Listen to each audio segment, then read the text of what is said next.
What if the key to understanding the future of cryptocurrency lies buried in the ruins of ancient Rome? Today, we're diving into one of history's greatest economic cautionary tales, how Rome debased its money, and what that tells us about stable coins, inflation, and the digital currencies we use today. From silver coins to stable coins, from emperors to algorithms, the past might just be predicting our future. Let's break it down. For most of its early empire, Rome used a silver coin called the denarius. It held value because it was made from actual silver, simple, trusted, reliable. But empires are expensive. Wars needed funding. Soldiers needed to be paid. Roads, cities, and borders needed constant attention. Instead of raising taxes, Roman emperors chose an easier path: they debased the currency. This meant reducing the silver content in coins, while keeping the face value the same. Under Emperor Nero, the denarius dropped from 100% silver to about 90%.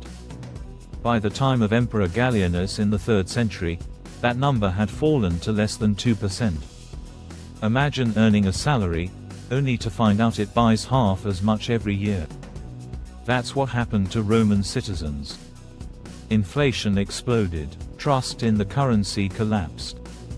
People turned to barter, hoarding real silver, or avoiding Roman coins altogether. Sound familiar? Today, we're seeing digital echoes of this same story.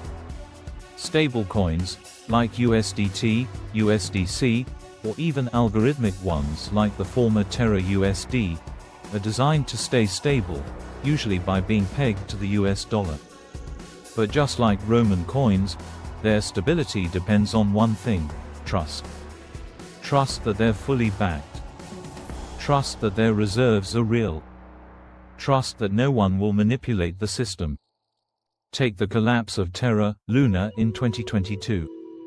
It was an algorithmic stable coin that lost its peg and wiped out $45 billion in a matter of days. The system relied on a loop of code and confidence. When that confidence cracked, the whole ecosystem crumbled, just like the Roman denarius centuries earlier.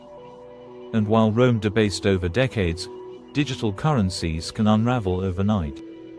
Rome isn't the only empire to stumble on money. In the 1920s, Weimar Germany printed so many marks that people used them as wallpaper.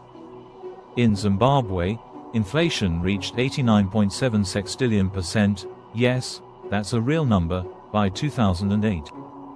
They issued $100 trillion banknotes that couldn't even buy a loaf of bread. Even the modern dollar isn't immune. In 1971, the US ended the gold standard. From that point on, the dollar wasn't backed by gold, just government decree. Since then, the dollar has lost over 85% of its purchasing power.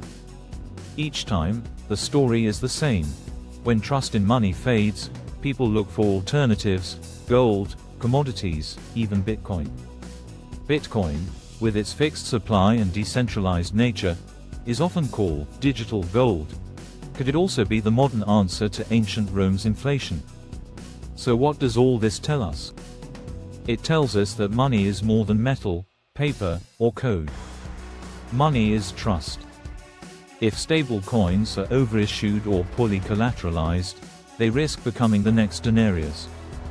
But if we learn from history, by prioritizing transparency, accountability, and decentralization, we have a chance to avoid repeating Rome's mistakes.